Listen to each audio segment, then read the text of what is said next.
Bismillahirrahmanirrahim. Assalamualaikum warahmatullahi wabarakatuh. Alhamdulillahi rabbil alamin.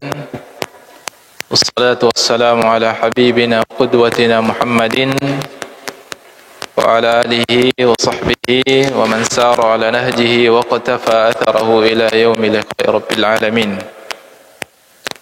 Qala Allahu jalla wa ala fi muhkami tanzilih: أعوذ بالله من الشيطان الرجيم يا أيها الذين آمنوا اتقوا الله حق تقاته ولا تموتن إلا وأنتم مسلمون.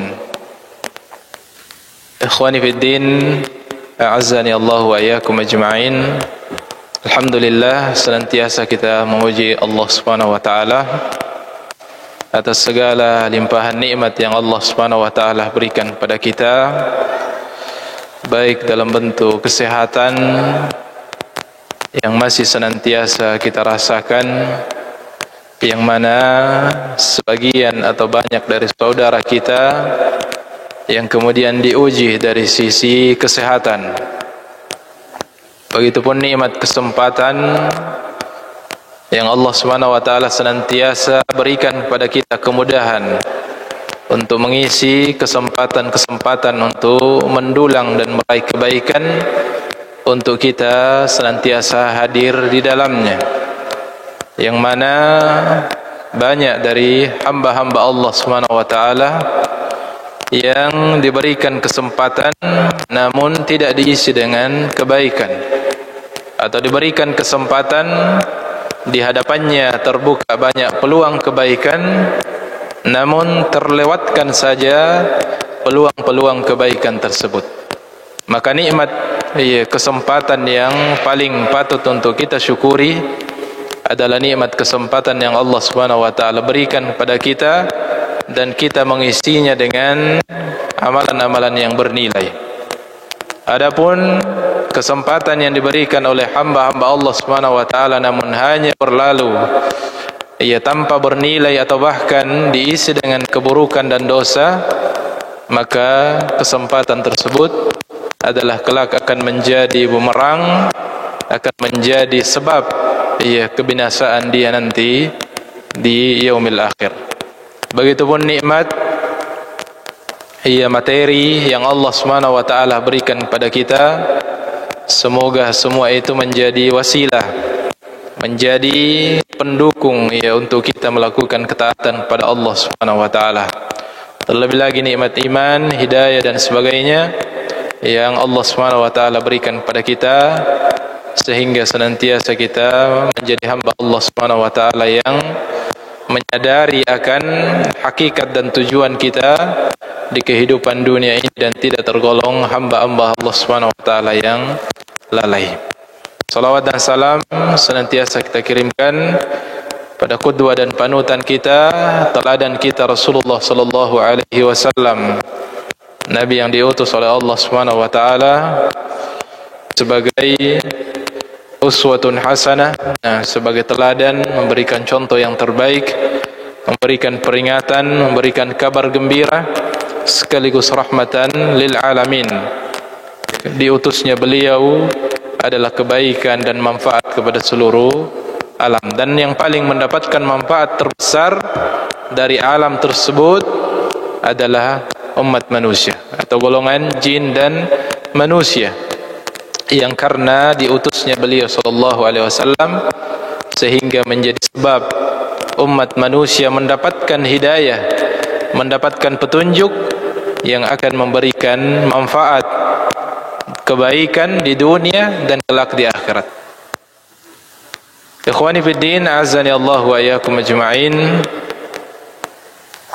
Ya, baik, kita melanjutkan membacakan hadis-hadis Nabi sallallahu alaihi wasallam dari kitab Sahih Targhib wa Tarhib Imam Muhammad Nasiruddin Al-Albani rahimahullahu taala, yang diambil dari kitab induknya Targhib wa Tarhib Imam Al-Munziri rahimahullahu taala.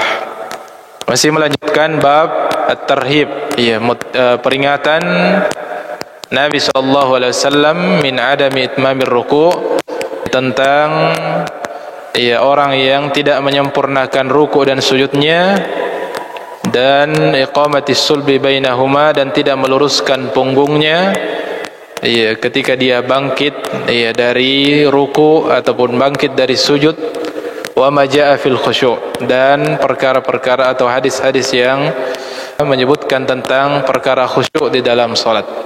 2 kali pertemuan yang lalu atau 2 pekan yang lalu kita sudah membahas seputar peringatan Nabi SAW terhadap orang yang salat tidak sempurna ruku' dan sujudnya, dan kesimpulan dari hadis-hadis yang ada bahwasanya tidak sempurna dalam ruku' dan sujud dikarenakan terlalu cepat. Begitupun tidak sempurna berdiri ketika bangkit dari ruku', atau tidak sempurna lurus duduknya ketika bangkit dari sujud ketika dikarenakan terburu-buru atau terlalu cepat dalam mengerjakan salat, maka ini bisa membatalkan salat seseorang. Nah, sebagaimana banyak hadis yang menyebutkan tentang hal tersebut yang telah kita sebutkan 2 kali pertemuan yang lalu. Sekarang kita akan menyebutkan atau membacakan hadis-hadis Nabi SAW yang berkaitan dengan poin yang terakhir, yaitu tentang khusyuk di dalam salat. Hadis yang ke-16, hadis yang hasan berdasarkan penelitian Syekh Muhammad Nasiruddin Al-Albani rahimahullahu taala. Kita bacakan hadisnya. An Ammar bin Yasir radhiyallahu taala anhu qala, dari Ammar bin Yasir radhiyallahu taala anhu qala, beliau meriwayatkan, sami'tu Rasulullah sallallahu alaihi wasallam yaqul, beliau meriwayatkan bahwasanya beliau mendengarkan Nabi sallallahu alaihi wasallam bersabda, innar rajula, sesungguhnya seseorang, la yansarifu, selesai dari salatnya, wa ma kutiba lahu illa usyru salatihi, sungguh ada orang yang selesai dari salatnya, tidak ada yang dia dapatkan dari salatnya kecuali hanya 1/10-nya saja. 1/10 dari pahala sempurna salat. Nah, hanya 1/10-nya saja. Sekiranya pahala salat itu 100, maka dia hanya dapat nilai 10 saja. Dan illa usyru salatihi, kecuali dia hanya dapat 1/10-nya saja. Au tus'uha, atau bahkan ada yang 1/9-nya saja. Au thumunuha, atau 1/8-nya. Au subuha, atau 1/7-nya. Au sudusuha, atau 1/6-nya. Au khumusuha, atau 1/5-nya. Au rubu'uha, atau 1/4-nya. Au thuluthuha, atau 1/3-nya. Au nisfuha, atau yang paling banyak dalam hadis ini disebutkan adalah 1/2-nya. Meskipun nanti ada hadis juga yang menyebutkan bahwasanya ada yang sampai sempurna pahala salatnya, tetapi dari hadis ini bahwasanya mengindikasikan bahwasanya terkadang hanya nilai maksimal yang didapatkan oleh orang-orang yang berjamaah salat hanya sampai pada setengah saja nilai yang paling tinggi yang dia dapatkan. Sekiranya nilai maksimal, sekiranya kita hitung-hitungan, nilai maksimalnya adalah 100, dari sekian banyak yang salat, yang paling maksimal yang dia dapatkan adalah nilai 50. Dapat 50. Kalau di rapor ini masih merah ini, nilainya.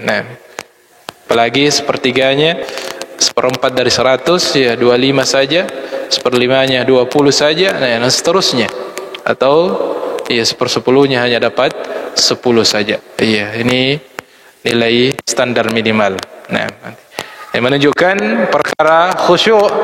Iya, dan kata para ulama kita yang mempengaruhi tersebut adalah khusyuknya. Adalah perkara sejauh mana kekhusyuan kita, kehadiran hati kita, iya, dalam melaksanakan salat tersebut. Nah, itu hadis yang pertama. Kemudian hadis yang berikutnya, hasan li ghairihi, derajatnya berdasarkan penelitian Syekh Muhammad Nasiruddin Al-Albani rahimahullah ta'ala,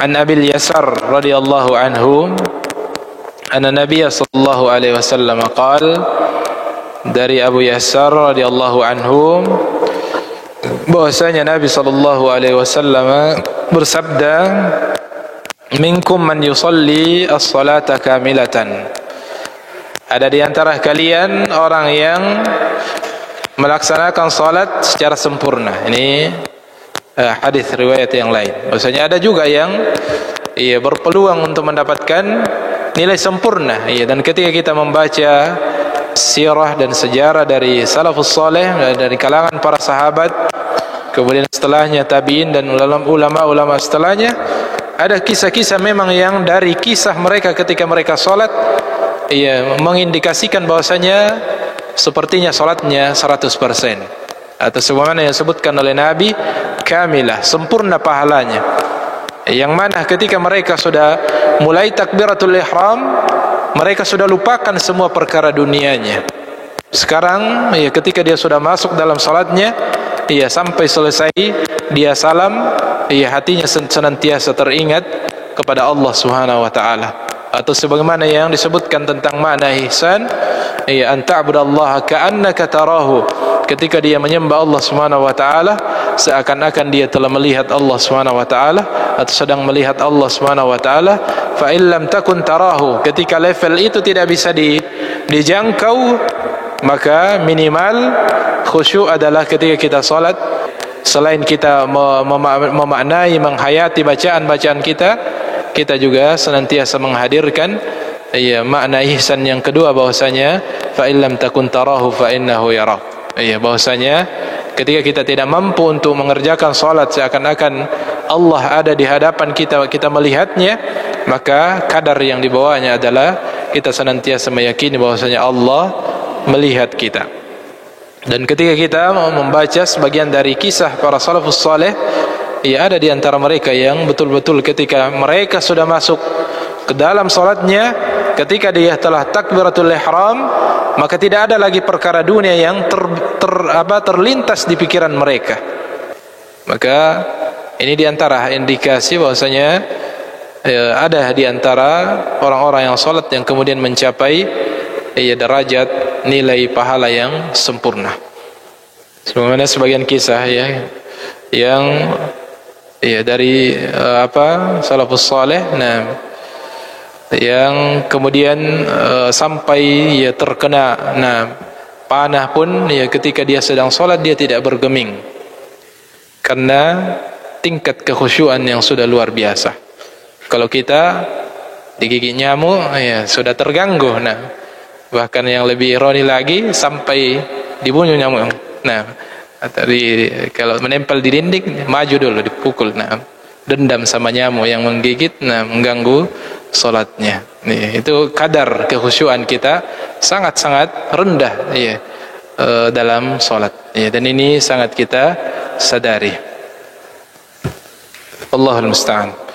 Wa minkum man yusalli an-nisfah, dan di antara kalian ada yang salat mendapatkan setengahnya, pahalanya mencapai setengah dari nilai maksimal. Wasulus, ada juga yang hanya mencapai sepertiga. Warubu', seperempat. Wal khumus, seperlima, hatta balagal usyur, dan ada yang sampai 1/10 saja. 1/10, 100 nilai maksimal, hanya 10 yang dia dapatkan. Ini menunjukkan perkara khusyuk adalah hal yang paling berpengaruh terhadap nilai dari salat. Makanya perlu mengupayakan, dan untuk menggapai khusyuk di dalam salat tentu butuh mujahadah. Ya, butuh mujahadah. Ya, mungkin di penghujung ya bisa kita tambahkan nanti tentang kiat-kiat untuk bisa melatih diri kita masing-masing. Ya, tentu kita semuanya membutuhkan hal tersebut untuk meningkatkan kualitas kekhusyuan kita di dalam salat, ya, agar kita bisa salat dengan nilai yang terbaik. Kemudian hadis yang berikutnya hasan sahih derajatnya, an Abi Hurairah radhiyallahu taala anhu qala, dari sahabat yang mulia Abu Hurairah radhiyallahu taala anhu qala, qala Rasulullah sallallahu alaihi wasallam, Rasulullah sallallahu bersabda, as-salatu thalathatu athlath.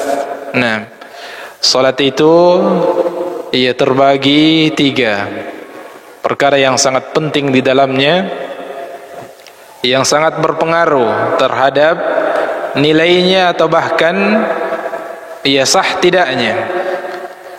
Yang pertama, at-tuhuru thuluthun. Pertama sepertiga, atau perkara pertama, bagian pertama yang terpenting dari tiga hal adalah taharanya. Iya, makanya hal yang paling pondasi, dan itu sudah kita sebutkan di awal-awal bab tentang baik dari sisi targhibnya, motivasi Nabi SAW untuk memperhatikan masalah taharah sebelum salat, maupun masalah tarhibnya, peringatan-peringatan Nabi SAW terhadap kekurangan dan kelalaian-kelalaian dalam salat, bahkan sampai dari hal yang kecil bisa berpengaruh terhadap salat seseorang dari sisi taharanya. Ada orang yang berulang-berulang atau sudah puluhan tahun salat, boleh jadi tidak pernah diterima salatnya karena ada kesalahan pada taharanya. Ada wudu yang tidak benar, ada wudu yang tidak sempurna, yang menyebabkan berpengaruh pada semua salat yang pernah dia kerjakan. Makanya Nabi memberikan peringatan sampai pada tumit saja yang tidak basah sebagiannya. Nabi mengatakan, wailul aqabi, wailul lil aqabi minan nar. Sungguh celaka tumit, terancam api neraka, ketika tumit-tumit tersebut tidak basah oleh air wudu. Dan hadis yang kita telah bacakan juga tentang pentingnya menyelah kaki, jari jemari, tangan atau kaki. Dan ada ancaman keras bagi orang yang tidak basah sebagian kecil dari selah-selah kaki dan tangan tersebut, dikarenakan tidak diselah. Juga Nabi mengucapkan wailun, kecelakaan bagi orang yang tidak memperhatikan hal tersebut. Ini perkara paling penting. Makanya semua bab fikih, yang pembahasan fikih yang disusun oleh para ulama kita selalu mendahulukan bab taharah sebelum bab salat, dan bab ibadah-ibadah yang berkaitan dengan salat, berkaitan dengan taharah, karena taharah adalah syartu sihhati shalah. Dia adalah syarat mutlak sahnya salat, yaitu bersuci sesuai dengan kondisi tentunya. Kemudian bagian yang kedua, warruku'u thuluth. Bagian perkara terpenting yang kedua adalah rukuknya. Sebagaimana banyak disinggung dalam hadis-hadis sebelumnya, banyak orang yang tidak sah salatnya dikarenakan rukuk yang tidak sempurna, atau rukuk yang terlalu cepat, sehingga tidak tumaknina di dalam rukuknya, sehingga menyebabkan, sebagaimana kesimpulan dari banyaknya hadis-hadis yang menyebutkan, tidak sah salatnya. Sebagaimana kisah seorang yang musi'u salatahu, atau seorang yang rusak salatnya dikarenakan terlalu cepat gerakannya, sehingga Nabi memerintahkan berulang kali sampai 3 kali mengulangi salatnya, masih dikatakan irji fasalli fa innaka lam tusalli, ulangi salatmu karena sesungguhnya engkau pada hakikatnya belum salat. Meskipun sudah 3 kali diulangi, tetapi belum ada nilai dari salatnya, dikarenakan pada ruku dan kemudian wassujud, dan karena sujudnya yang terlalu cepat, i'tidalnya terlalu cepat, sehingga tidak ada nilai dari salat yang dia kerjakan, karena dia melalaikan satu rukun di antara rukun-rukun salat yang disebut dengan tumanina. Ia mengerjakan gerakan-gerakan tersebut dengan sempurna, dengan kadar minimal, dan bisa semakin lama semakin tinggi nilainya sisi Allah Subhanahu wa taala, tumanina. Faman addaha bihaqqiha qubilat minhu. Dan ini juga menunjukkan bahwasanya ini semuanya adalah syarat. Nah, syarat sahnya salatnya. Pertama taharah, kemudian ruku' yang benar, ruku' yang sempurna. Tentu kalau sengaja tidak ruku' sudah jelas. Tetapi yang dimaksud adalah ruku' yang tidak sempurna, itu berpengaruh pada sahnya salat. Kemudian sujud yang tidak sempurna itu berpengaruh, bisa menjadi sebab salat tidak sah. Faman addaha, siapa yang mengerjakannya, bertahara dengan benar, ruku dengan sempurna, sujud dengan sempurna, sesuai bihaqqiha, sebagaimana haknya, dengan benar, tahara dengan benar, ruku dengan tumanina, sujud dengan tumanina, qubilat minhu, barulah diterima salatnya. Ketika diterima salatnya, wa qubila minhu sairu amalihi. Ketika salatnya diterima, maka itu akan menjadi tanda bahwasanya amalan-amalan yang lainnya akan diterima. Dan mungkin nanti di hadis yang berikutnya disebutkan tentang bahwasanya amalan yang paling pertama nanti dicek dan diperiksa oleh Allah Subhanahu wa taala di yaumul hisab adalah amalan salat kita.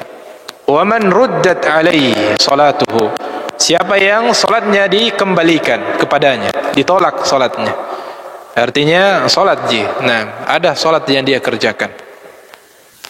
Beda kalau memang tidak ada salatnya. Tidak ada yang ditolak kalau memang tidak ada. Biasanya yang ditolak itu yang melamar makanya ditolak. Kalau ditolak, diterima kalau diterima. Kalau yang memang tidak pernah, belum maju, itu tidak mungkin dibilang ditolak. Karena belum. Seperti ini ditolak salatnya, ada salatnya. Dia salat, tetapi salatnya ditolak. Apa penyebabnya? Salah satu atau diantaranya adalah 3 perkara di atas. Menjadi sebab salatnya ditolak, yaitu taharanya yang tidak sempurna, kemudian rukuknya yang tidak sempurna, begitupun sujudnya, atau secara umum salat dengan terlalu cepat, meninggalkan tumanina di dalam salatnya. Wa man ruddat alaihi salatuhu, siapa yang salatnya ditolak, rudda alaihi sairu amalihi, maka itu menjadi tanda bahwasanya amalan-amalan yang lainnya pun akan bermasalah. Ini menunjukkan perkara yang sangat penting, perkara yang sangat urgent bagi seorang muslim untuk menjadikan perkara salat ini menjadi perhatian besarnya. Meskipun fenomena yang kita saksikan di tengah-tengah kaum muslimin hari ini, perkara salat ini masih banyak dari kaum muslimin yang tidak memberikan perhatian yang besar. Maka ini tentu menjadi tugas dan amanah kita, kewajiban kita sebagai seorang muslim, untuk menegakkan, melaksanakan dakwah sesuai kadar yang kita mampu, terutama dalam perkara salat. Bagaimana kita bisa mengajak orang-orang yang kita kenal yang masih melalaikan perkara yang sangat penting ini. Kemudian hadis berikutnya, hadis yang sahih li ghairihi derajatnya berdasarkan penelitian Syekh Muhammad Nasiruddin Al-Albani rahimahullah taala, an Huraith ibn Qabisah qal, dari Huraith ibn Qabisah, Allah Ta'ala alam, ini kalangan sahabat atau tabi'in. Qal, beliau meriwayatkan, qadimtul Madinata, beliau menceritakan bahwasanya beliau mendatangi kota Madinah. Wa qultu, dan ketika dia datang ke kota Madinah, yang beliau lakukan adalah beliau berdoa. Ketika mendatangi kota Nabi SAW, beliau kemudian segera berdoa, meminta Allahumma rzuqni jalisan salihan. Ya Allah,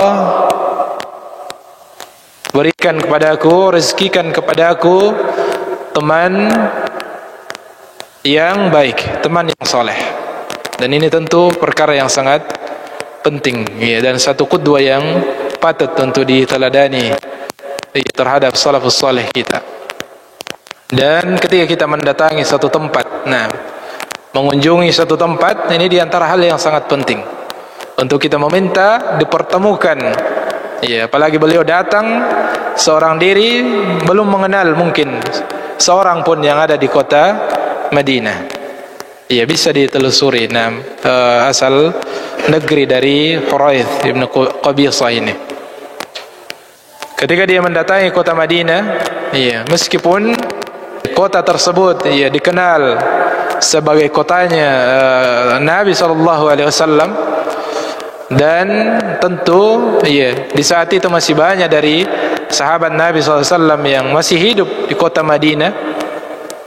Ya, beliau tetap berdoa kepada Allah Subhanahu wa taala agar dipertemukan di tempat tersebut, di kota yang mulia tersebut, teman yang soleh. Allahumma arzuqni jalisan salihah, ya Allah, pertemukan saya dengan teman duduk yang soleh di kota ini. Fajalastu ila Abi Hurairah. Ketika sampai di kota Madinah, maka tentu dia akan mencari sahabat-sahabat Nabi SAW, dan dia pun langsung mendatangi alimus sahabah, termasuk alim dari para sahabat yang paling banyak meriwayatkan hadis. Tentu karena begitu banyaknya hadis yang dia hafal, maka tentu dia adalah seorang yang dari ulama para sahabat. Maka beliau langsung mendatangi Abu Hurairah radhiyallahu taala anhu. Maka ini sudah ijabah dari doanya. Dan selain berdoa, dia berupaya mencari siapa yang paling soleh, paling berilmu di kota tersebut untuk dia datangi, untuk dia mengambil faedah darinya. Dan juga dari kisah ini menunjukkan bahwasanya teman yang paling baik, teman yang paling baik untuk kita minta adalah teman yang soleh, yang akan memberikan manfaat, kebaikan kepada kita. Abu Hurairah adalah pewaris Nabi SAW dengan begitu banyak, atau termasuk dicatat sebagai sahabat yang paling banyak mencatat dan menghafal hadis dari Nabi SAW. Maka dia pun mendatangi Abu Hurairah. Faqultu inni sa'altullaha an yarzuqani jalisan salihah. Dia pun menyampaikan kepada Abu Hurairah bahwasanya sungguh ketika saya hendak memasuki atau sudah memasuki kota Madinah ini, saya telah berdoa kepada Allah Subhanahu wa taala untuk dipertemukan dan diberikan teman yang soleh.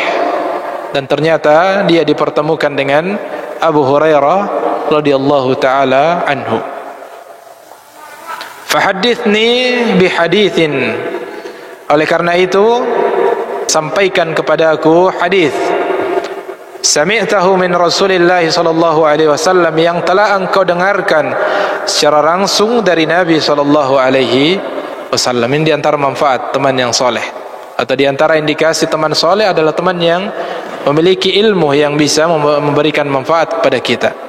Dan di antara manfaat yang paling besar yang bisa kita dapatkan darinya adalah ketika bisa mendapatkan ilmu dari teman yang soleh tersebut. Fahadithni bihadithin, maka manfaat yang paling dia minta dari teman soleh tersebut adalah ilmu. Sampaikan kepadaku hadis yang telah engkau dengarkan secara langsung dari Nabi sallallahu alaihi wasallam. La'allallaha an yanfa'ani bihi. Semoga Allah memberikan manfaat kepadaku melalui hadis yang akan engkau sampaikan. Inilah manfaat yang paling kita minta, paling kita butuhkan dari teman-teman kita. Ketika ada manfaat ilmu yang bisa kita dapatkan dari teman-teman yang soleh tersebut. Faqal, maka Abu Hurairah radhiyallahu taala anhu menyampaikan satu hadis yang telah beliau riwayatkan dan dengarkan secara langsung dari lisan Nabi sallallahu alaihi wasallam.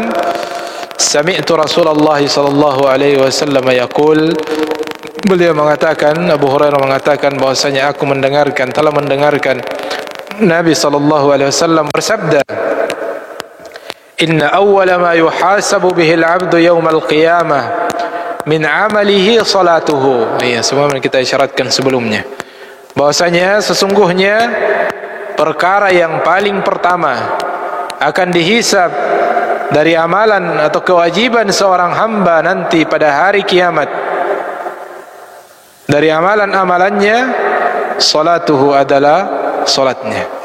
Ini perkara yang paling pertama diperiksa. Nah, setiap kita terkadang melakukan atau melakukan perjalanan atau mengurus satu urusan yang terkadang membutuhkan prasyarat atau syarat-syarat yang harus kita penuhi untuk bisa melewati satu perjalanan atau proses ketika kita hendak ke luar negeri misalnya. Nah, syarat paling mutlak sebelum yang lain-lainnya adalah paspor kita atau visa kita. Maka tentu setiap yang akan berurusan atau akan keluar negeri, maka hal yang paling dia pikirkan dan dia usahakan bagaimanapun caranya adalah memenuhi syarat pertama tersebut, paspor atau visa itu atau paspornya. Maka semestinya seperti inilah mindset kita, pikiran kita sebagai seorang muslim yang meyakini yaumul hisab, meyakini akan adanya hari kita akan diperiksa oleh Allah Subhanahu wa taala terhadap semua amalan dan kewajiban kita, bahwasanya kewajiban yang paling pertama nanti akan diperiksa oleh Allah Subhanahu wa taala adalah salat kita. Dan diperiksa sebagaimana paspor mungkin bukan sekedar adanya saja, tetapi kita cek semaksimal mungkin agar tidak ada kesalahan di dalamnya.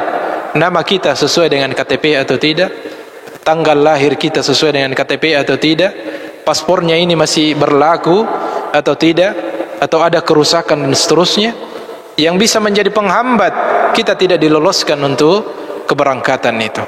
Begitupun salat kita, tidak sekedar adanya saja, tetapi diperiksa salat kita itu memenuhi syarat atau tidak, sesuai dengan tuntunan atau tidak, kita kerjakan dengan melaksanakan rukun dan wajibnya atau tidak, sehingga bisa menjadi salat yang diterima di sisi Allah Subhanahu wa taala, sebagaimana kita telah sebutkan sebelumnya hadis-hadis bahwasanya akan ada orang yang dikembalikan salatnya, ditolak, dilemparkan kepadanya salatnya, dikarenakan tidak memenuhi syarat atau adanya rukun yang tertinggal dari salat tersebut yang menyebabkan salat tidak sah.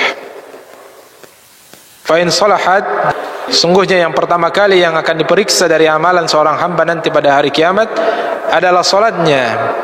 Fa in salahat, ketika salatnya sudah lolos, salatnya sudah baik, faqad aflaha wa anjaha, maka dia sudah beruntung dan najah. Dia sudah lolos. Dia sudah beruntung dan dia sudah berhasil. Lolos melalui hisab. Ini menunjukkan perkara salat sangat menentukan amalan-amalan kita yang lainnya. Kenapa? Karena orang yang melaksanakan salat dengan kesungguhan, dengan sungguh-sungguh, menjalankan dengan baik sesuai dengan ilmu dan tuntunan Nabi sallallahu alaihi wasallam, sekaligus menjaga kekhusyuannya, maka itu akan berdampak pada semangatnya terhadap amalan-amalan yang lainnya.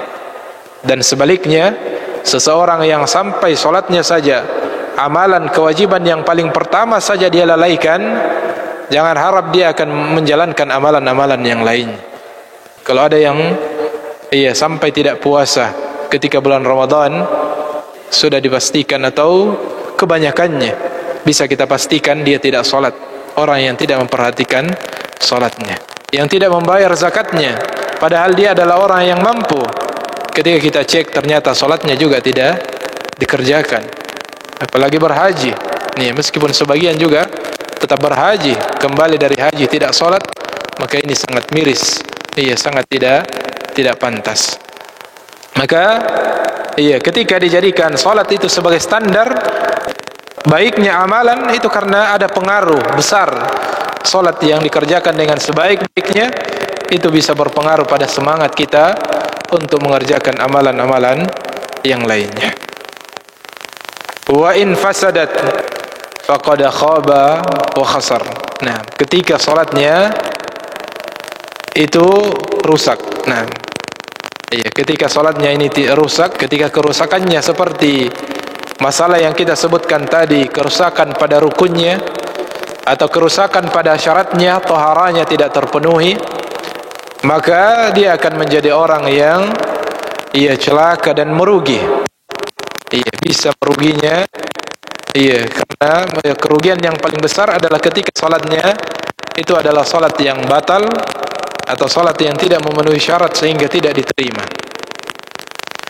Wa in intaqasa min fardhatihi, tetapi ketika kesalahannya itu adalah kesalahan yang bentuknya kekurangan, salatnya tetap sah, tetapi banyak nilai kekurangan di dalamnya.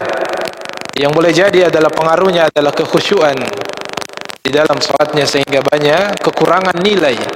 Sebagaimana kita sebutkan tadi, ada yang hanya sampai 1/10-nya saja, 10 dari 100 saja nilai yang bisa dia dapatkan, sangat kurang nilainya. Dari ibadah salat wajibnya. Nah, salat wajibnya mengalami kekurangan. Wa in intaqasa min fardhatihi, ketika salat wajibnya atau ibadah wajibnya secara umum terjadi kekurangan nilai di dalamnya, bukan batal, artinya ada kekurangan, nilainya tidak sempurna sebagaimana kita sebutkan tadi.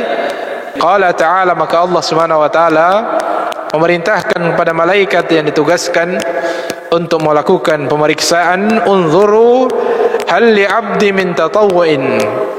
Maka Allah berfirman kepada malaikat yang ditugaskan untuk melakukan pemeriksaan, lihatlah, periksalah, lihatlah apakah hambaku ini memiliki ibadah tambahan atau ibadah sunnah atau tatawwu' istilahnya. Ibadah tatawwu', ibadah sunnah. Yukmalu bihi man taqasa minal fariḍah. Dengan ibadah sunnah tersebut ia akan disempurnakan kekurangan yang terjadi pada ibadah wajibnya. Makanya inilah diantara manfaat dan hikmah, diantara hikmah yang begitu banyak, Allah Subhanahu wa taala senantiasa menggandengkan di setiap fariḍah, setiap ibadah wajib selalu digandengkan dengan ibadah sunnahnya. Nah, salat sangat jelas. Nah, salat 5 waktu digandengkan, semua salat memiliki sunnah rawatib. Nah, salat subuh rawatibnya sebelumnya, salat zuhur sebelum dan setelahnya, asar sebelumnya, maghrib sebelum dan setelahnya boleh, isya sebelum dan setelahnya, dan disebutkan secara umum sunnah, tidak dipersyaratkan harus muakkadah. Sehingga tidak kita mengatakan yang muakkadah saja kita kerjakan, yang tidak muakkadah sebelum maghrib, sebelum isya tidak muakkadah, tidak perlu disebutkan umum tatawwu' yang mana saja. Tidak disebutkan hal lahu min muakkadat, apakah dia punya ibadah sunnah muakkadah, meskipun tentu muakkadah lebih penting daripada yang tidak muakkadah, tetapi selama ada waktu kita kerjakan semuanya, karena semuanya memberikan manfaat nanti. Di antara manfaatnya selain manfaat yang lain adalah bisa menutup celah-celah kekurangan dari ibadah fariḍah yang kita kerjakan. Salat dilengkapi dengan ibadah sunnah, jangan kebanyakan terlewatkan dari sunnah tersebut, karena tentu kita sangat menyadari akan kelemahan dan kualitas kekhusyuan dan kualitas ibadah wajib kita. Maka kita mewaspadai hal tersebut dengan menjaga ibadah sunnah yang kita niatkan. Di antara niatnya adalah untuk kemudian bisa menutupi celah-celah kekurangan dari ibadah wajib yang kita kerjakan. Begitupun ibadah yang lainnya. Nah, puasa-puasa wajib yang kita kerjakan di bulan Ramadan masih sangat banyak hal-hal yang bisa mengurangi kesempurnaan pahalanya, maka kita lengkapi dengan ibadah-ibadah sunnah yang lainnya. Iya, termasuk diantaranya ibadah sunnah yang sifatnya tahunan, yang mungkin dalam waktu dekat kita ingatkan, meskipun banyak yang kita telah dengarkan peringatan untuk itu. Ibadah puasa Asyura di bertepatan dengan tanggal 17 atau hari Rabu yang akan datang, dan sebelumnya Tasu'a tanggal 9 juga disunnahkan pada hari Selasa yang akan datang untuk kita kerjakan amalan puasa-puasa sunnah tersebut. Semoga bisa menyempurnakan pahala-pahala puasa wajib kita di yaumul akhirah, di yaumul hisab nantinya. Begitu haji yang wajib bisa dilengkapi dengan haji yang sunnah setelahnya. Yang sudah berhaji satu kali adalah kewajiban, setelahnya adalah sunnah, untuk kemudian bisa diantara manfaatnya melengkapi jika haji yang pertama ada kekurangan. Begitupun umroh, sebagian memandang umroh pertama adalah wajib. Ketika ada kekurangan di umroh pertama, umroh kedua bisa melengkapi dan tentu menambah pundi-pundi kebaikan kita. Begitupun ibadah-ibadah yang lainnya, zakat dilengkapi dengan sedekah-sedekah sunnah dan seterusnya. Thumma yakunu sa'iru amalihi ala dhalik. Ketika telah baik salatnya, maka ibadah-ibadah yang lainnya akan menjadi baik. Sebagaimana tadi pengaruhnya, ketika salat itu yang rusak bisa bermasalah kepada amalan-amalan yang lainnya. Kemudian hadis yang terakhir, hadis yang sahih, an Abi Hurairah radhiyallahu taala anhu qala, dari Abu Hurairah radhiyallahu taala anhu, atau Abu Hurairah meriwayatkan, shalla Rasulullah sallallahu alaihi wasallam yauman, pada suatu hari Nabi sallallahu alaihi wasallam salat. Dalam hal ini menjadi imam, ia memimpin para sahabat. Tsumman sarafa faqal, kemudian beliau selesai dari salatnya, kemudian beliau menghadap pada para sahabatnya dan bersabda, ya fulan, menunjuk kepada salah seorang dari sahabat dari yang ikut salat berjamaah di belakang beliau sallallahu alaihi wasallam. Ala tuhsinu salatak, mengapa engkau tidak memperbaiki salatmu? Ini ada sesuatu yang ajaib dari kejadian ini. Nabi imam memimpin salat, kemudian menegur salah seorang dari jamaah yang ikut berjamaah bersama dengan Nabi SAW yang ada kesalahan yang dia lakukan di dalam salatnya. Kenapa Nabi bisa mau menegur? Padahal dia imam menghadap ke depan, sedangkan orang-orang salat di belakangnya. Ada yang dia tahu bahasanya tadi ada kesalahan yang engkau kerjakan di dalam salatmu. Terkadang beliau diberitahukan tentang sesuatu yang terjadi di belakangnya yang harus dia luruskan. Ini menunjukkan bahasanya tugas para nabi meluruskan kebenaran. Meskipun dia tidak melihatnya, Allah perlihatkan atau malaikat kabarkan kepadanya bahwasanya ada kesalahan yang harus diluruskan. Kata Nabi SAW, ala tuhsinu salatak, kenapa engkau tidak memperbaiki salatmu? Ala yanzuru al-musalli idza shalla kaifa yusalli, bagaimana ketika dia salat, tidakkah dia memperhatikan bagaimana kebenaran, kesahihan salat yang dia kerjakan?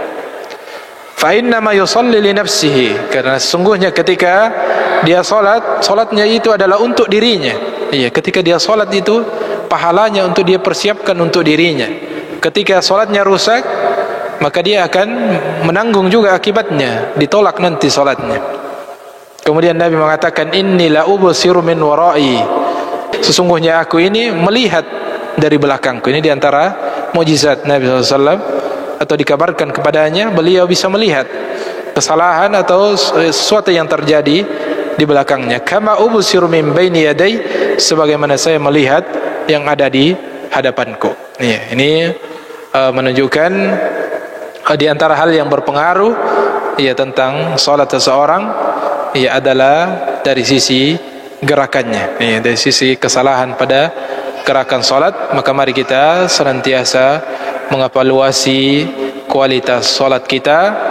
Ini adalah syarat yang paling utama, syarat yang paling penting untuk kelancaran dan mulusnya perjalanan kita di yaumul hisab. Pada hari akan dihisab semua amalan-amalan kita. Maka mari kita perhatikan perkara yang paling penting yang akan kita siapkan. Awwalu ma yuhasabu bihil abdu yaumal qiyamah, yang pertama kali akan dihisab yaitu salat kita.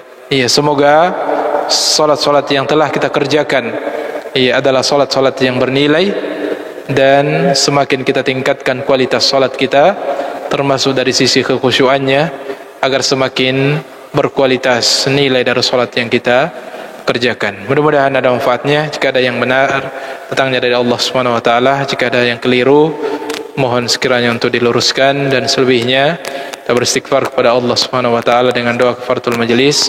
Subhanakallahumma wa bihamdik, asyhadu an la ilaha illa anta, astaghfiruka wa atubu ilaik. Wa akhir da'wana alhamdulillahirabbil alamin. Wassalamualaikum warahmatullahi wabarakatuh.